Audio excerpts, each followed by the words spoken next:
as our cleaning lady. Oh, it's me. About a month ago, we put these shelves in this closet.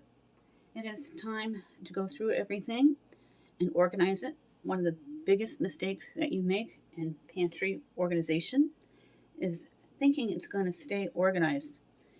We live here. I'm a family of 4. People go in and out of this all the time, and things don't get put back. But that is part of life. So we're going to take everything out. We're going to go through all the stock, make sure the dates are current, make sure all the new stock is to the back of the shelves. Rotating is very important. Going to clean this up and get it organized. I do this about 3, maybe 4 times a year to keep the pantries looking nice. To make things a little easier, I grabbed some bins and buckets.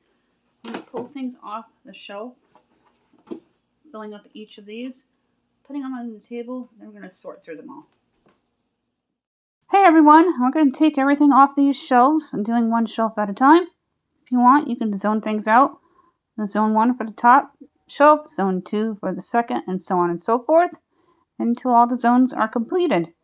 Sometimes using zones make things a lot easier and don't seem overwhelming when you're trying to do pantry decluttering and resets.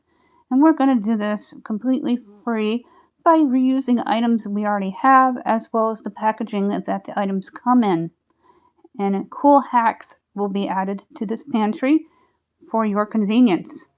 There are a lot of food items here. Before we empty out any more of the shelves, I'm going to take everything out of the buckets, check the dates, and categorize everything on the table. It is always good to do things one zone at a time, so you don't become overwhelmed, as I mentioned.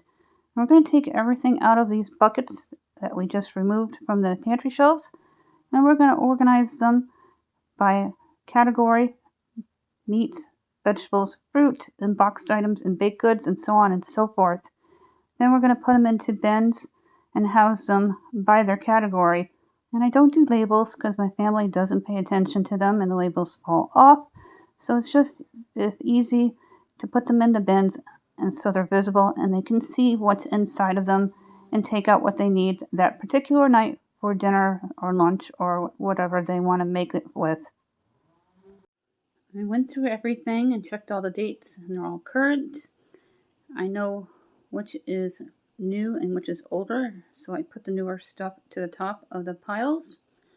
Now I'm going to grab another shelf and line all the vegetables and fruits together, or potatoes, jellies, snacks, to get this pantry organized once again. On to zone 2, the second shelf. I'm going to take everything off and fill up the buckets once again. Then I'm going to do the same thing, categorize them, and put them into the piles that we already started.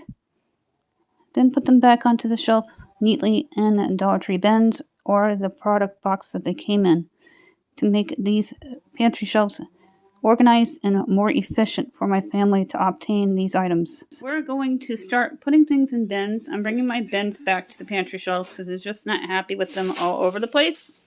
My husband's getting ready to get laundry downstairs, and we're going to sort them by category. On the far right here, got my first bin. Only meat canned goods are going in here. Canned tuna, canned chicken, as well as canned ham, canned chili or beef, if any, and keep things orderly. I'm also going to put the ketchups towards the back of this bin because they're tall and be accessible. In this basin, I'm going to put a lot of the vegetables, the mixed vegetables, as well as the lima beans and the chickpeas. Having a little trouble getting them all lined up, and I finally found a way to organize them. Now we're going to work on using the Lazy Susan. My landlord's going to be working here today, so you're going to hear banging from time to time. The deck needs to be stabilized and repaired. It's old, and he's trying to fix that.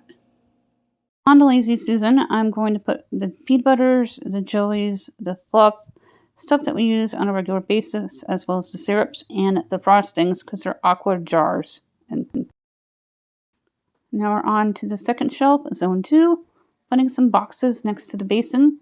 I put a couple cans in front that I'll move into the basin.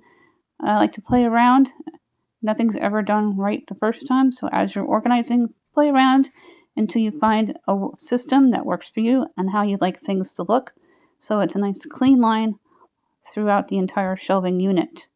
I have the mac and cheeses and ramens easily accessible, and I'm removing some of the items from Zone 3. Now we're down to the floor, Zone 3 and Zone 4. In Zone 4, we will not remove the bins because they are just milk bottles for lunch bags and Gatorades. And then I'll remove the Capri Suns, and we'll head back and forth and put the ginger ale back. I'm going to take those waters out with the box that it's on and lay them down flat because it's more room that way. And over on here, I'm going to put the diced tomatoes and the larger cans of fruit that I have in tomato soups to finish off Zone 3 of the gray shelving unit within the closet. The very bottom shelf I didn't have to do because there's 2 big buckets that house Gatorades and chocolate milks. And I organized the 3 other shelves, and I found a unique hack on Pinterest that we're going to do in this closet to add extra useful storage, and it holds a ton of weight. Grab yourself some storage bins from Dollar Tree and some hangers. Dollar Tree also carries a 6-pack of hangers. Make sure it has a cutout within the bin. I'm going to show you a really neat trick. You're going to take your hangers. I have 4.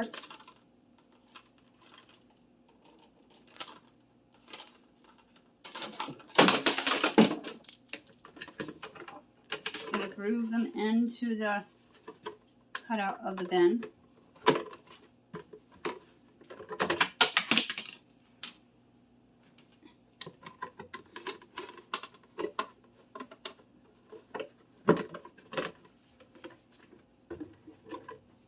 And you're going to hang up your bin. You can pull hard on it, and it's going to stay. I'm going to do that with 2 different size bins. Grabbing the other white bucket, I'm going to insert the hangers and hang it up next to the gray one. I love this hack that I found on Pinterest. Always play around. Things don't always work the first time you do when you use things. So I put the chilies and the chickens in the white bucket, and all the loose cereals and mac and cheeses in the gray locker. By thinking smart, we added 2 big baskets to hold that extra stuff. And as you can see, it can hold a lot of weight. The rack needs a lot of attention. We're going to take everything off shelf by shelf, go through all the items, and we're going to put them back in an organized, neatly manner. Continuing with the zones, we're on to zone 5, 6, 7, and 8, and 9, the silver pantry racks. We're going to do 1 shelf at a time, again, so you're not overwhelmed, make things easy. Around with the shelves and putting things back onto the other countertop. If you need to wipe them down, please do. Now I'm going to slowly put things back and using the products containers as an organization container to house the items. Put all the Pop-Tarts in one area next to the popcorn, and then the hot chocolate on the right of the popcorn. I'm going to put the box pasta and the bag pasta up on the shelf with the popcorn and Pop-Tarts just to make things a little easier. It is finally shorts weather in my state. Now I'm adding the Knorrs and the rice mixes next to the Pop-Tarts. Making progress on the shelves. I'm down to the 3rd one. Whenever you can, decan and use the boxes that they come in for free organization to keep the snacks stored in. And decan where you can and use the boxes that the items came in. Also, Dollar Tree friendly bins work really well. I love the larger ones. They hold a lot of baking items. They hold a lot of soups and instant mac and cheeses. And I like to have colors that match going throughout the pantry shelves to keep it clean looking. And don't be afraid to change things around as you're organizing. If something doesn't look right, play with it until you find a way that you think it'll work for your family and it looks nice at the same time. This isn't Pinterest perfect or Pinterest pretty, but a lot of the ideas I got from Pinterest are really nice.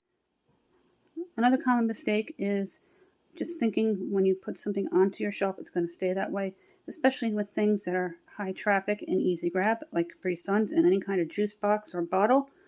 So we're going to keep the boxes that they come in, just take the packaging off. I'm going to open 2 at a time so they have a choice, and this way they can help themselves and be efficient. I recommend taking the time to taking the packaging off of these larger purchases from your bulk store and removing everything and taking 2 out at a time, especially with the juices, and then your children can access them easily and be self-efficient. I'm going to do 2 at a time and then store the other 2 behind the ones that are opened on the pantry shelves. Utility cart stayed nice, so I didn't have to do that. Here are the pantry shelves. The bottom shelf was good, and I tucked in my self-rising flour. In the containers, I save my coffee cans and I reuse them for flour. I put the bags on a paper towel roll holder from Dollar Tree. I store the cans, some water on the right-hand side, and then some sauce and extra fruit to the left with mandarin oranges. The boxed items are on the top with a package of Raymond's. That's a 5-pack. The vegetables are in the white basin. The white basket on top has all the canned meat and ketchups, and I clipped chips to the front of it. The drinks are accessible, and as they empty out the boxes, they'll discard the boxes to go to the recycle bin. The Lazy Susan is useful, holding awkward-sized bottles and jars. At the top, we use the hanger trick to hang up those bins, and it's holding extra bags and small items that are still easily reachable. My 12-year-old had a big growing spurt and can reach there now. So this shelf has been totally cleaned up. Starting with the bottom, one bin houses baking needs and my waffle iron, the toaster on the middle shelf there in the middle with some soups. And in the bin is mac and cheese. Top shelf, extra items that are needed within the kitchen by utilizing the boxes the products came in to house them and keep them tucked away. And as well as Dollar Tree bins. And at the top, everything is all organized. My tea towels are in a bin. The red box is way in the back, housing the breads with English muffins on it. And I continue to use the products boxes to house all kinds of chips that are easy grab for my kids, as well as a basket from the Dollar Tree to house my Velveeta and spice packets.